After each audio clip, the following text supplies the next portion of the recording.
When I was a young boy, one of my hobbies was making plastic models, especially models of Second World War.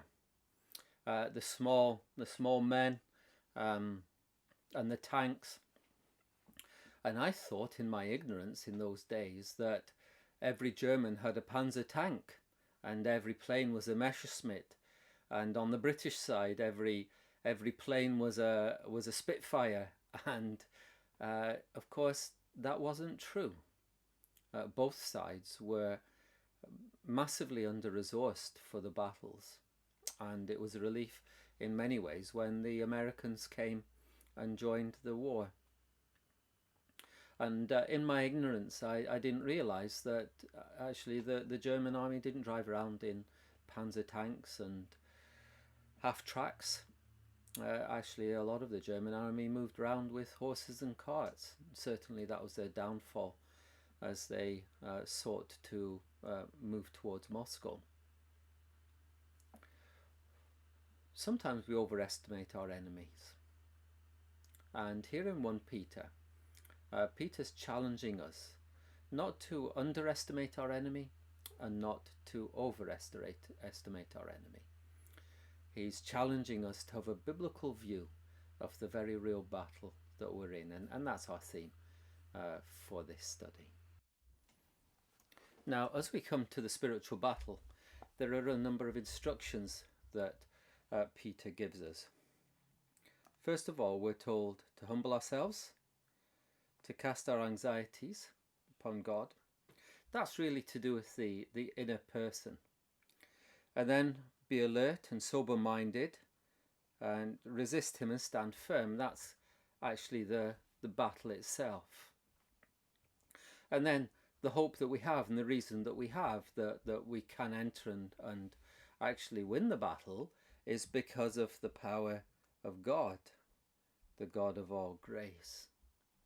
And so I'm going to split it into 3 parts.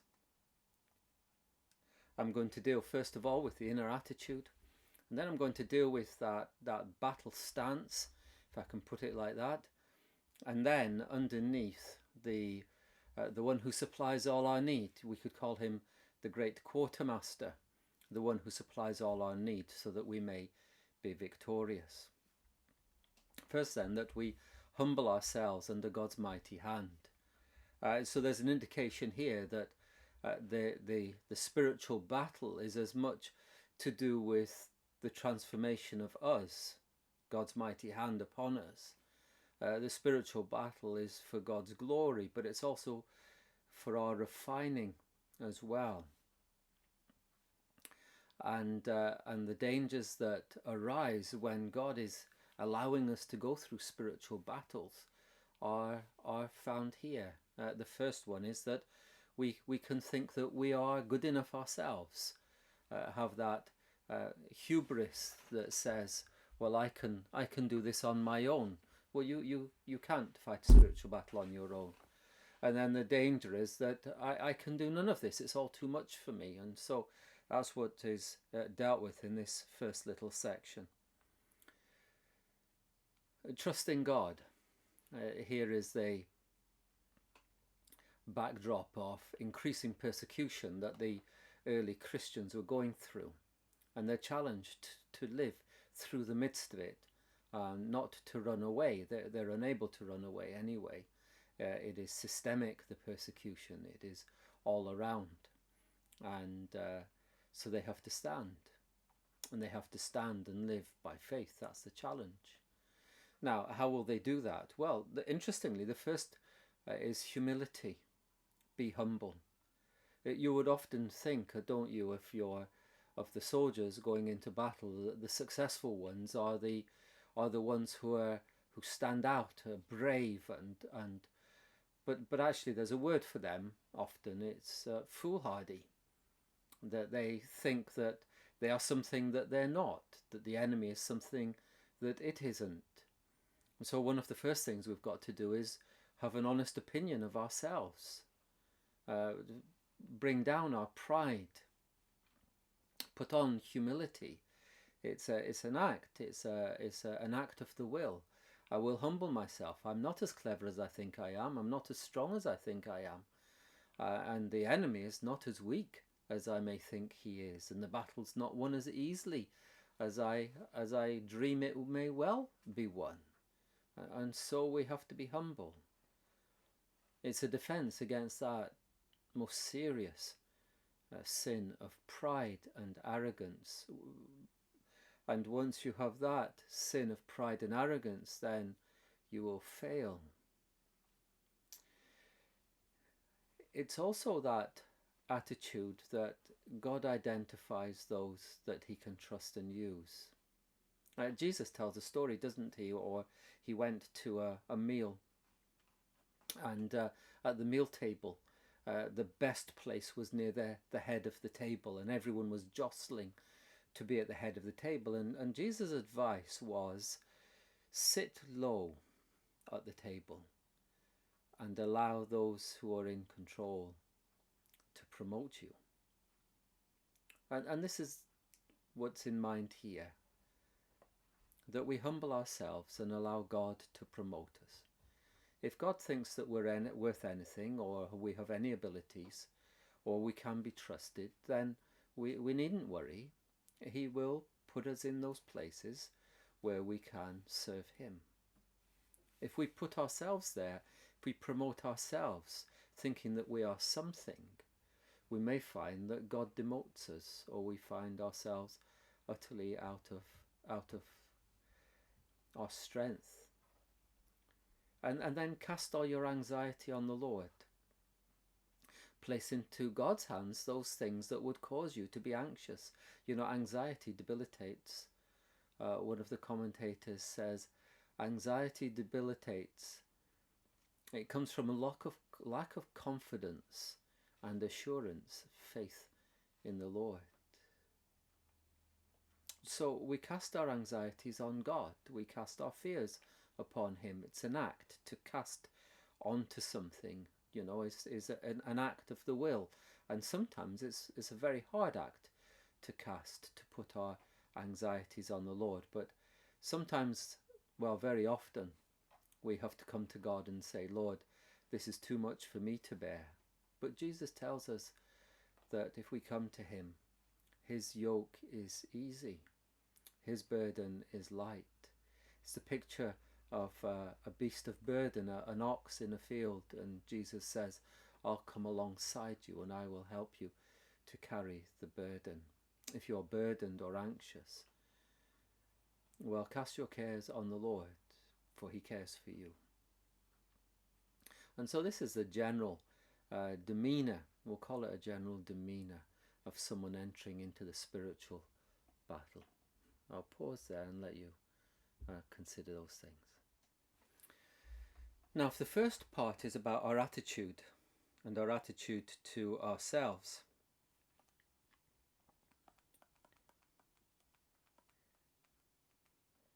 and the dangers that lie there, then the second part is our stance.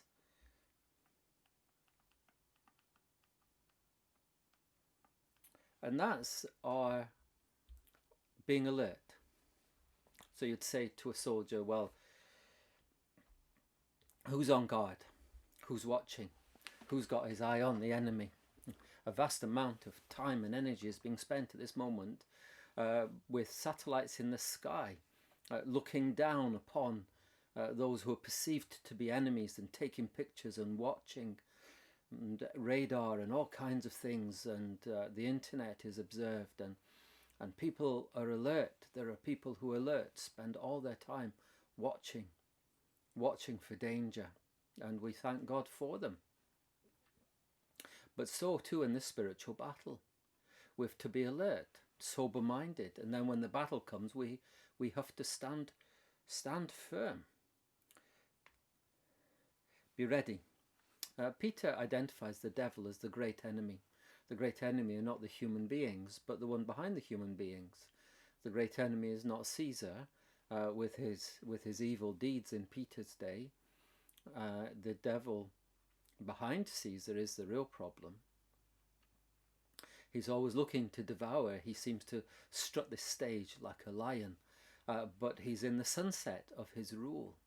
He tends to walk across this earth as if he owns it. He told Jesus Christ he owned it, but he's actually in the sunset of his powers, following the cross, which was maybe the high noon.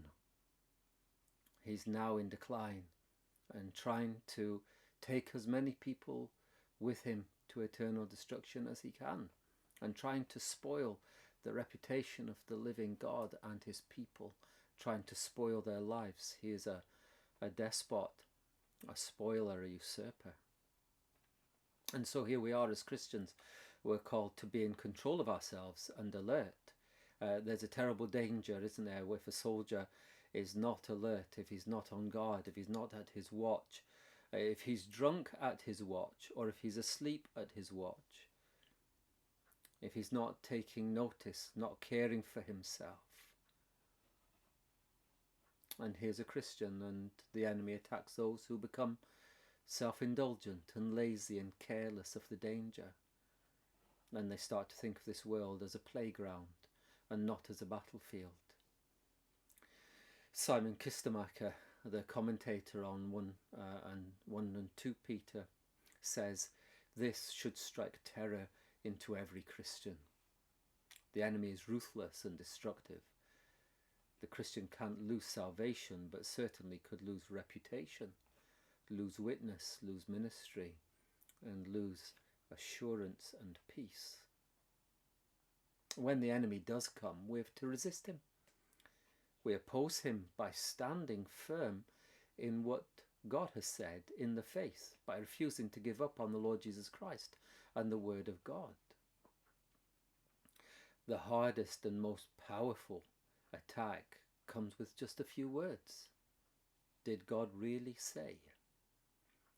That's all the devil has to do, is implant doubt.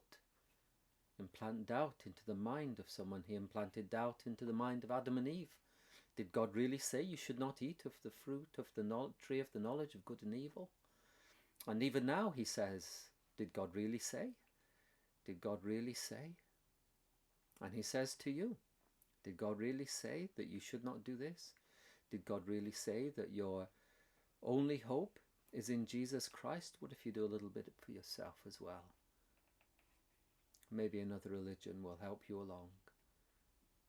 The narrow way, is it really the narrow way? So narrow? And so the Christian has to stand firm and base his hope and her hope on everything that God has said and done as described by his word. And so we resist in the knowledge that this has been a common battle to all of those who follow Jesus Christ at all times, and it will cause us to suffer, as it has caused previous generations to suffer, and future generations. We are in the same battle as Adam and Eve, the same battle as Abraham and Isaac and Joseph and David and Peter and Paul and James, the same battle as Christians right through all the ages. And we have to stand firm on the words and promises of God. So it's important we know the Bible, that we encourage each other, that we pray, and that we continue to be faithful no matter what the situation we're in. I'll pause there and let you think about those things.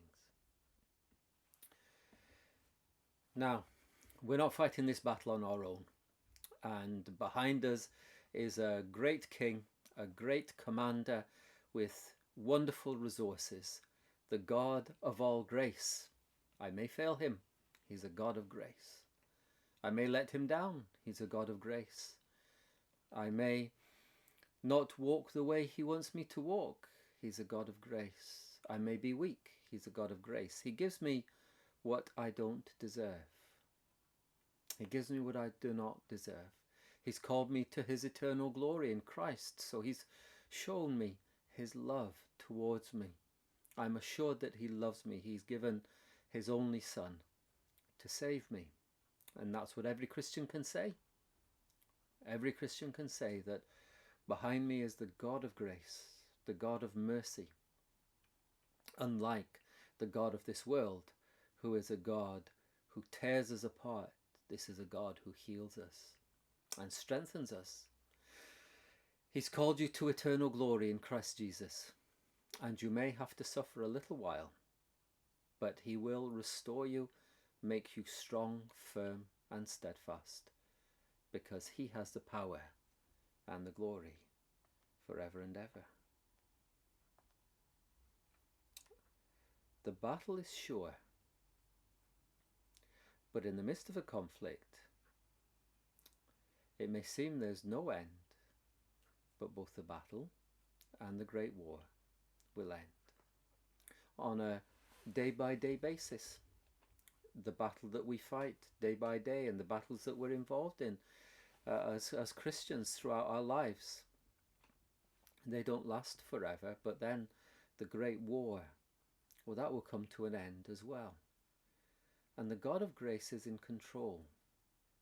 We may suffer for a little while, but we're called to an eternal glory. And so there you get a little heavenly perspective, don't you, on our little earthly lives. By which I mean this: in the light of glory, whatever we go through in this world will seem but momentary. In the light of eternity, the years that we spend here are just a blink. And that's a great encouragement for a Christian. A Christian sees beyond this world to the world to come. And that's what encourages us and what builds us up. But then God has in store for us restoration, strength, stability, and settlement. They are the outworking of his eternal power. You could say that momentarily we enjoy them after a battle. So a Christian's living his life and he gets into a spiritual battle of some sort. And that battle comes to an end, and they understand then, the Christian understands that the strength and the stability and the still standing firm is all because of God's eternal power at work in their lives as they trust in him. But then, beyond this world, in the world to come and in eternity, it is God's eternal power. And then that great day when restoration, perfection comes, strength to live eternity, a new home, that'll be God's eternal power at work there as well. We have a glimpse here, a shadow of what the eternal will be like. And in both cases, the enemy fails. Momentarily in this world, and eternally in the next. The end of the battle is sure. And so whatever we face in this world, it will come to an end. Whatever we face beyond this world, if we trust in Jesus Christ, it will be wonderful and eternal and based on the power of the living God. A lot to encourage us here, isn't there, as we face this life and the spiritual battles of this life. God is in control, and he is a great quartermaster who supplies every need and will call an end to the battle when he sees fit. Let's pray.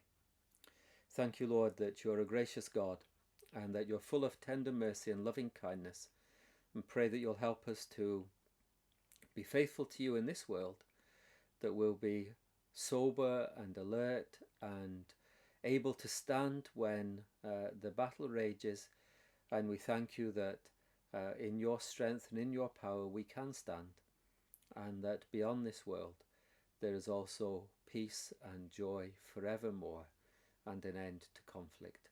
Help us to keep putting our trust in you. In Jesus' name, amen.